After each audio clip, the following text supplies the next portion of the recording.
અને પર્યાવરણ બચાવવા માટે હું કામ કરું છું નાનકડું અને આ સુરેશભાઈના કહેવાથી અને આ નિમંત્રણથી અહીંયા આવ્યો છું થાનગઢમાં.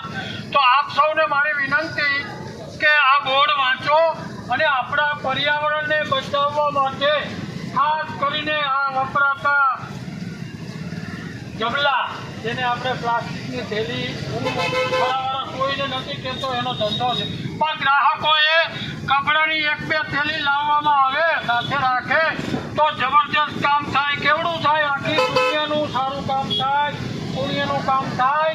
અને એના અનુસંધાને એક નાનકડું ગીત ગાઉં છું, આપ સાંભળજો. જોકે મોટી ઉંમરના છે એને બધાને આ ગીતની ખબર છે, ગુજરાતી ગીત છે, એમાં થોડોક ફેરફાર કરીને ગાઉં છું, તો સાંભળો. જટ જાઓ